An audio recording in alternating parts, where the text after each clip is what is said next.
开，天地间将会迎来一场灾难。炼天古。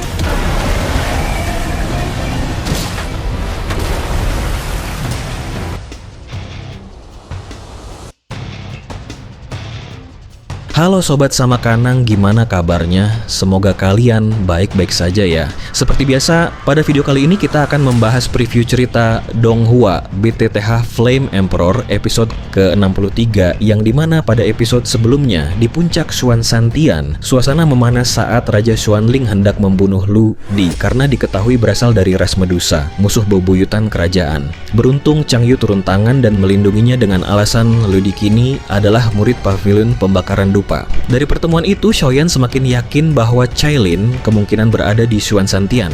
Selanjutnya, para sekte super mulai memperebutkan Xiaoyan. Solomon menawarkan jiwa pertempuran, Pavilion Seribu Bunga menawarkan baptisan bunga, Aula Api Penyucian menjanjikan teknik Dou tingkat abadi dan posisi penerus. Raja Xuanling menawarkan sumber daya hingga mencapai Dou Xian. Bahkan Lembah Dan berjanji menjadikan Xiaoyan seorang alkemis abadi dalam 20 tahun. Meski menerima tawaran yang sangat menggiurkan, Xiaoyan tetap memilih bergabung dengan Pavilion Pembakaran Dupa karena percaya di sanalah terdapat petunjuk menuju api suci. Keputusan itu mengejutkan seluruh petinggi sekte dan membuat Raja Xuanling serta Solomon semakin memusuhinya. Tak lama kemudian, Mu Feng dan Mu Yingying juga memilih Pavilion Pembakaran Dupa. Sementara Yueru yang awalnya ingin mengikuti Xiaoyan justru mengubah keputusannya di detik terakhir setelah dibujuk utusan Pavilion Seribu Bunga. Persaingan baru antar para jenius pun resmi dimulai, dan itu merupakan inti cerita pada cerita sebelumnya. Kalau begitu, sekarang langsung saja kita masuk ke bagian cerita terbaru.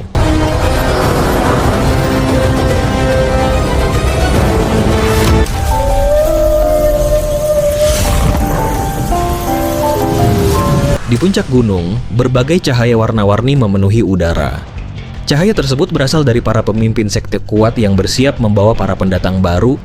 Di sisi lain, proses pemilihan tempat bernaung akhirnya selesai. Mu Yingying resmi bergabung dengan Pavilion Pembakaran Dupa. Sementara itu, Yueru atas bujukan para wanita dari Pavilion Bunga Segudang akhirnya luluh dan memutuskan untuk bergabung dengan mereka. Sebenarnya dengan kekuatan jiwanya yang luar biasa, Xiaoyan bisa saja menguping pembicaraan mereka. Namun ia memilih tidak melakukannya. Xiaoyan berpikir bahwa perpisahan ini justru baik agar Yueru perlahan bisa melepaskan perasaan padanya. Padahal, wanita kuat dari Pavilion Bunga Segudang itu tadi berbisik kepada Yueru, "Jika kau ingin mengejar kekasihmu dan tidak menjadi bebannya lagi, bergabunglah dengan kami sebagai penerus. Sumber daya kami sangat besar, sehingga mengalahkan saingan seperti Mu Yingying bukan lagi masalah." Meskipun sempat ragu, Yueru akhirnya mengiyakan dan berjalan ke belakang wanita tersebut. Melihat hal itu, Chang Yu selaku pemimpin Pavilion Pembakaran Dupa merasa senang. Ia tahu identitas Yueru sebagai penerus akan terhambat jika dipaksa ikut dengannya. Lagi pula, hubungan asmara yang rumit antara Xiaoyan dan Yueru membuat Chang Yu berpikir bahwa berpisah untuk sementara adalah jalan terbaik. Di sisi lain, Pavilion Pembakaran Dupa sudah menjadi pemenang besar karena merekrut mayoritas talenta berbakat, sehingga tidak ada salahnya berbagi dengan sekte lain demi menjaga hubungan baik, kecuali dengan keluarga kerajaan Solomon dan Xuanling yang memang tidak harmonis. Melihat hasil akhir ini, tetua dari Lembah Dan dan utusan Istana Boneka langsung memberi selamat atas kebangkitan Pavilion Pembakaran Dupa yang berhasil mengamankan orang-orang hebat seperti Xiaoyan, Mu Yingying, dan Mu Feng. Namun, saat Raja Xuanling yang mendengus dingin hendak pergi membawa pasukannya, Chang Yu langsung mencegatnya. Dengan senyum tipis, Chang Yu menagih janji hadiah kompetisi, yaitu hak mandi di kolam kekaisaran yang kini kuotanya bertambah dari 1 menjadi 3 orang. Meski matanya menyiratkan rasa sakit dan penyesalan yang mendalam karena harus memfasilitasi rivalnya, Raja Xuanling terpaksa mengiyakan sebelum akhirnya pergi dari sana. Setelah sekte-sekte lain berpamitan, kini hanya tersisa Pavilion Bunga Segudang dan Pavilion Pembakaran Dupa di puncak gunung. Sebelum Yueru pergi, Xiaoyan yang berhati lembut tidak tega bersikap terlalu dingin. Ia menghampiri Yueru, memberikan senyuman, dan berpesan agar Yueru membuang kepribadian lemahnya di tempat baru yang penuh persaingan ketat. Namun Xiaoyan juga berjanji akan bertindak jika ada yang berani menindas Yueru. Kalimat pendek itu sukses membuat Yueru bahagia dan menahan air mata haru. Ia pun berjanji akan menyusul kekuatan Xiaoyan sebelum akhirnya menghilang bersama sektenya.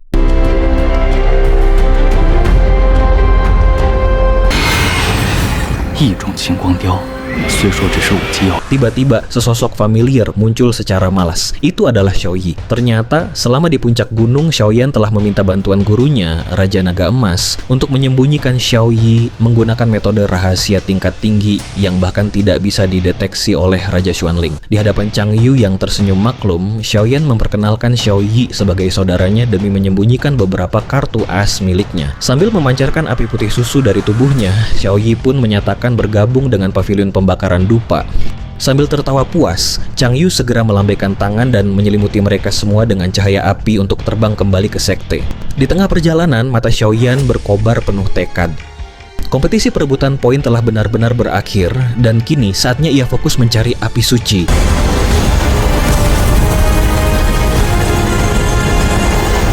Surga Agung III atau Xuanzantian merupakan wilayah paling subur sekaligus pusat berkumpulnya para jenius dan kekayaan alam di benua Roh Agung. Di tempat ini, sekte baru bisa muncul dan hancur setiap hari. Namun, posisi 9 sekte super tetap tak tergoyahkan selama hampir 1000 tahun berkat fondasi mereka yang luar biasa kokoh. Secara singkat, struktur wilayah Xuanzantian terbagi menjadi 9 gunung dan 1 kota. 9 gunung ini memiliki konsentrasi kaisar Qi tertinggi yang menjadi energi utama serapan para ahli Doudi. Uniknya, ke-9 sekte super menguasai pegunungan tersebut dengan rincian sebagai berikut. Pavilion Pembakaran Dupa, Gunung Huashan.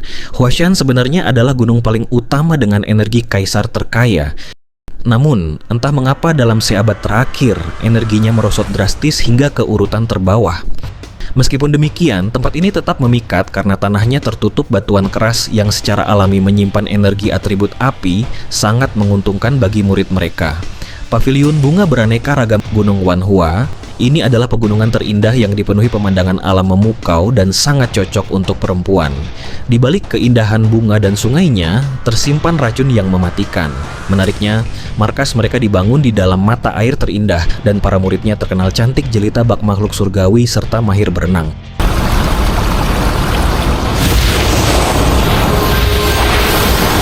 Aula kuno yang terpencil, Gunung Songshan.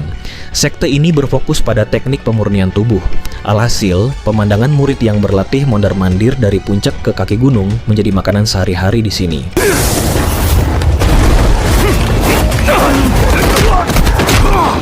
Aula api penyucian, Gunung Hanshan. Terletak di gunung misterius yang selalu diselimuti kabut. Anggota yang menetap di markas terbilang sedikit karena metode kultivasi mereka yang unik, di mana mereka lebih sering bergerak aktif berburu makhluk dari alam iblis dan alam hantu demi kedamaian dunia.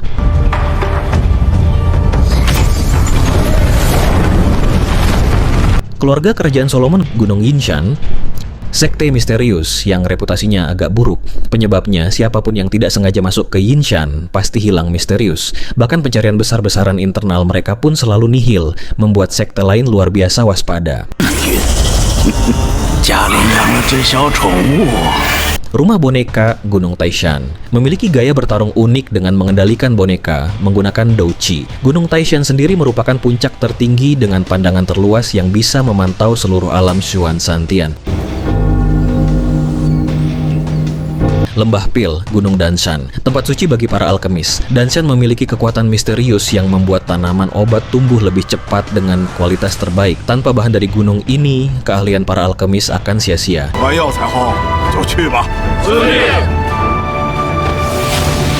Istana Kejam, Gunung Duanshan. Gunung ini terbelah dua oleh jurang sedalam 10.000 kaki yang disebut Tebing Wangduan.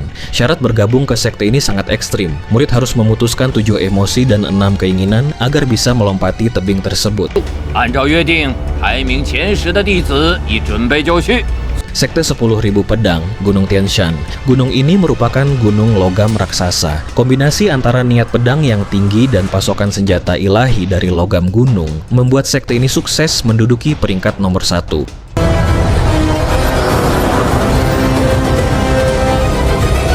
Di sisi lain, yang dimaksud dengan satu kota adalah tembok besar hitam. Benteng yang membentang ratusan mil ini dibangun megah oleh keluarga Kekaisaran Roh Agung dengan investasi sumber daya yang masif. Tujuan utamanya hanya satu, yaitu menahan invasi klan Medusa yang telah menjadi musuh bebuyutan turun-temurun dari generasi ke generasi.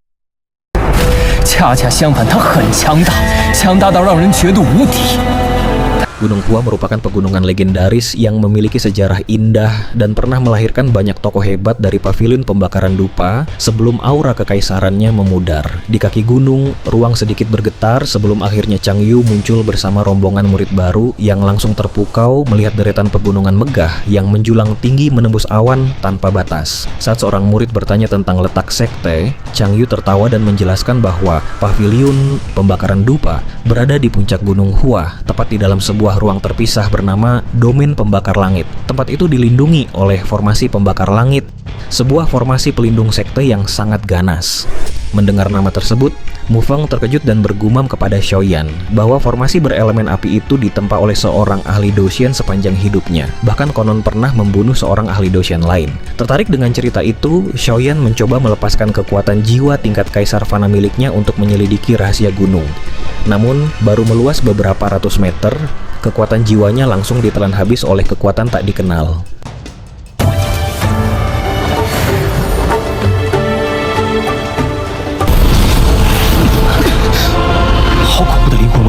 Chang Yu yang menyadari kebingungan Xiaoyan tersenyum dan menjelaskan bahwa itu adalah batasan formasi terluar. Karena batasan menakutkan inilah, mereka dilarang terbang dan wajib berjalan kaki. Chang Yu kemudian memimpin pendakian sambil bersyukur dalam hati atas berkah leluhur karena mendapatkan banyak murid berbakat kali ini. Di tengah pendakian, suasana menjadi lebih santai. Mu Feng menghampiri Xiaoyan dengan riang, merasa senang karena mereka kini kembali menjadi sesama murid sekte. Di sisi lain, Mu Yingying yang berambut kuncir kembar berjalan riang sambil sesekali mencuri pandang ke arah Xiaoyan. Namun, tatapannya beralih penuh keraguan saat melihat Xiaoyi kecil, Little Yai. Xiaoyi yang peka menyadari hal itu. Meski kekuatannya berada di tahap awal Dao di bintang 7, anehnya ia justru merasakan aura berbahaya dari Mu Yingying. Tak lama kemudian, Luo Guang yang bertubuh gemuk mendekat sambil melempar senyum ramah. Ia memuji keberanian Xiaoyan saat mengalahkan kaisar hantu kembar di hutan mayat Yin demi menyelamatkan nyawa semua peserta. Xiaoyan membalasnya dengan sopan dan balik memuji teknik pertahanan Luo Guang yang sanggup menahan Dao di bintang 5. Meski dirinya baru berada di tahap akhir Dao di bintang 4. Interaksi ini membuat Xiaoyan merenungkan strategi masa depannya. Selama ini ia terlalu fokus pada serangan jarak dekat yang menentukan, namun minim pertahanan. Sambil mendaki, Xiaoyan menyusun rencana dalam hatinya. Ia harus mulai mempelajari teknik penyelamatan jiwa untuk mempermudah pencarian api suci, mengembangkan tahap kedua teknik penguasa penghancur langit 7 tingkat, memanfaatkan teknik pemisahan tubuh, mengkultivasi klon jiwa tingkat Kaisar Fana, dan yang terpenting, segera memadatkan tubuh Dodi. Di saat yang sama, Ludi sengaja berjalan mendekat bersama ular-ular kecilnya yang terus menjulurkan lidah ke arah Xiaoyan. Seruling hijau berkomentar bahwa ular-ularnya menyukai Xiaoyan karena aroma familiar yang mirip dengan tanda keturunan klan Medusa. Bahkan ia berbisik bahwa hubungan mereka berdua terasa seperti pasangan suami istri. Mendengar hal itu, Xiaoyan yang semula tenang langsung terkejut. Ia spontan meraih bahu Ludi dan mendesak dengan mata berbinar, menanyakan keberadaan sosok yang dimaksud, Cailin. Setelah mengeluh kesakitan karena cengkeraman Xiaoyan, Ludi mengaku tidak tahu lokasi pastinya, namun memastikan bahwa sosok tersebut dalam keadaan baik-baik saja. Tak puas, Xiaoyan langsung meluapkan douci elemen api yang sangat besar untuk mengintimidasi. Karena ketakutan dan merasa api Xiaoyan membuat garis keturunannya serasa terbakar, Ludi akhirnya jujur berteriak bahwa sosok tersebut saat ini sedang mengasingkan diri dan tidak akan keluar dalam waktu dekat. Apakah dia baik-baik saja? Gumam Xiaoyan cemas. Namun Ludi langsung menyahut bahwa kondisi Cailin sama sekali tidak baik-baik saja. Di dalam klan Medusa, Cailin sangat dihormati sekaligus didambakan karena memiliki garis keturunan keluarga kerajaan Medusa yang telah berevolusi menjadi ular piton penelan 9 warna. Ludi menyebutkan bahwa pengasingan Cailin memakan waktu sekitar 5 tahun.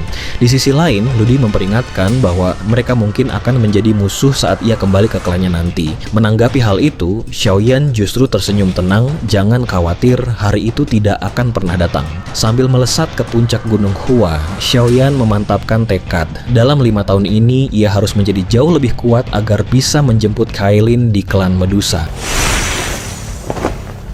随时恭候。 无情，绝情，仅以此。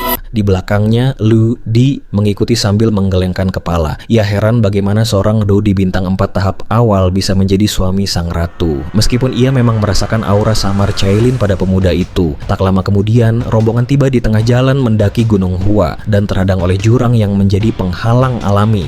Chang Yu lantas bersuara penuh tekanan meminta penunggu tempat itu menampakkan diri. Detik berikutnya, ruang di depan mereka bergetar hebat dan muncullah Mo Chen, seorang pemuda malas berjubah merah.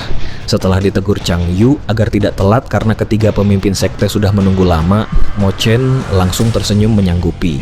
Sebelum pamit, Chang Yu sempat menggerutu santai bahwa pavilion luar miliknya hanya bertugas menempa karakter murid biasa yang lemah. Sementara 3 orang tua di pavilion dalam selalu siap merebut bibit unggul yang dibawanya.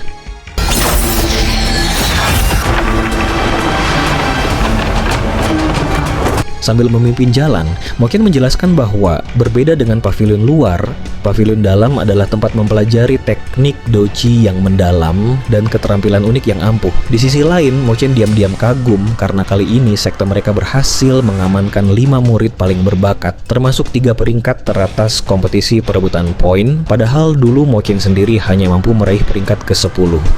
Sementara itu, Xiaoyan menyeringai tipis menyadari bahwa pemandu mereka saja sudah merupakan seorang Dodi bintang 6.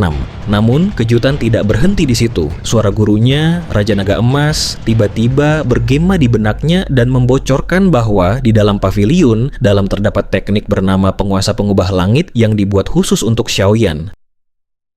Mo Chen kemudian mengubah segel tangannya secara drastis, membuka portal bercahaya menuju alam langit berkobar. Setelah seluruh murid melangkah masuk dan portal hancur melenyap, Chang Yu pun pergi dengan harapan besar agar mereka memenangkan kompetisi sekte beberapa tahun ke depan. Begitu menginjakkan kaki di alam langit berkobar, Xiaoyan dan yang lainnya langsung dibuat takjub oleh pemandangan indah penuh bangunan yang tersebar luas. Xiaoyan menyadari bahwa puncak Gunung Hua ini berada di dalam ruang mandiri raksasa, hasil pahatan ahli tingkat puncak Dodi atau bahkan lebih kuat, yang luasnya jauh melampaui alam kuno maupun makam surgawi di benua Doji. Dengan tulus, Mo Chen menyambut mereka kembali dan menegaskan aturan ketat sekte. Semua murid adalah saudara dan dilarang keras berselisih internal. Mo Chen lalu mengarahkan mereka menuju sebuah aula besar yang kuno dan sederhana. Namun, di atas sebuah gedung tinggi, tak jauh dari sana, 3 pria parubaya yang merupakan pemimpin sekte dalam sudah memperhatikan kedatangan Xiaoyan dan kelompoknya sambil tertawa puas melihat potensi luar biasa para rekrutan baru tersebut.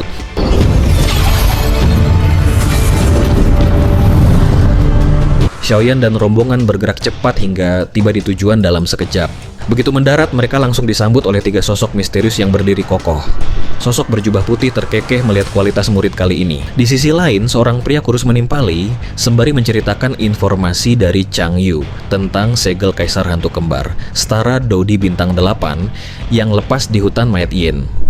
Saat Chang Yu bersiap mundur, sang juara pertama justru meminjam doji dari 3 orang dan membunuh monster itu dalam satu serangan. Mendengar hal itu, sosok berjubah merah menggeleng pasrah dan bergumam bahwa aula manusia mereka tampaknya akan kembali ramai. Mo Chen segera maju dan memberi salam hormat. "Guru, pamanmu, Paman Huo, saya sudah membawa mereka." Sosok berjubah merah mengangguk dan menyuruh Mo Chen pergi, sembari mengingatkan agar ia berhati-hati karena formasi pembakar langit belakangan ini sering bermasalah. Setelah Mo Chen mundur, Xiaoyan mengamati ketiga tokoh menakutkan yang berdiri dalam formasi segitiga tersebut. Jubah putih di depan, serta jubah merah dan abu-abu di belakang. Aura mereka sangat mengerikan. Namun ketika Xiaoyan mencoba mendeteksi kekuatan mereka, hasilnya nihil. Mereka tampak seperti manusia biasa tanpa doji. Xiaoyan tahu, ahli seperti inilah yang paling mematikan. Kekuatan mereka pasti setara atau bahkan lebih kuat dari Kaisar Hantu Kembar. Tanpa disadari, sosok berjubah putih tiba-tiba sudah berdiri di samping Xiaoyan dan memuji kekuatan jiwanya. Xiaoyan yang terkejut langsung bertanya sopan tentang identitas mereka. Sambil tertawa kecil, pria jubah putih itu memperkenalkan diri. Liu Ping, wakil ketua aula surga, jubah putih. Huoji, wakil ketua aula bumi, jubah merah. Mushuzi, wakil ketua aula manusia, jubah abu-abu. Xiaoyan beserta Mu Yingying, Luo Guang, Lu Di, dan Mu Feng pun segera memberi salam kompak. Liu Ping mengibaskan tangan meminta mereka melupakan formalitas, lalu langsung bertanya siapa di antara mereka yang meraih peringkat pertama. Serempak Mu Feng dan yang lain mundur sambil menunjuk Xiaoyan. Di sisi lain, Mu Yingying sedikit cemberut dan bergumam kesal karena posisinya direbut, meskipun Xiaoyan tahu gadis itu tidak benar-benar marah. Liu Ping dan Huozi pun menatap Xiaoyan dengan saksama. Mereka sangat terkejut sekaligus kagum. Bagaimana bisa seorang pemuda yang baru berada di tahap awal Do di bintang 4 punya keberanian bertarung mati-matian melawan kaisar hantu kembar dan keluar sebagai juara pertama. Di sampingnya, Mu Yingying tersentak baru menyadari bahwa Xiaoyan masih di tahap awal. Sementara dirinya sendiri sudah berada di tahap Do di bintang 4 sempurna. Namun, kejutan tidak berhenti di sana. Dengan penglihatan tajamnya, Liu Ping berhasil mendeteksi bahwa kekuatan jiwa Xiaoyan telah mencapai tingkat kaisar setara manusia fana. Ia pun bertanya apakah Xiaoyan seorang alkemis. Sembari terkekeh, Xiaoyan mengaku bahwa jiwanya berada di tingkat puncak kaisar tingkat pertama dan saat ini sedang buntu menjelang terobosan ke tingkat kedua. Mendengar hal itu, ekspresi kedua wakil ketua di belakang Liu Ping langsung berubah drastis. Di dunia ini, pil tingkat kaisar tingkat pertama terbagi menjadi kelas mendalam, bisa memerintah Do di bintang 1, bumi memerintah Do di bintang 2, dan surga memerintah Do di bintang 3. Kemampuan Xiaoyan yang hampir menyentuh tingkat kedua jelas sangat langka. Mengetahui fakta tersebut, Mu Yingying, Lu Di, dan Luo Guang langsung melongo menatap Xiaoyan dengan syok berat, seolah sedang melihat seekor monster dalam wujud manusia. 看来是分不出胜负了。不错，此系天运七子之位空玄，你师父没备什么好礼，我知你喜欢七色，这把钟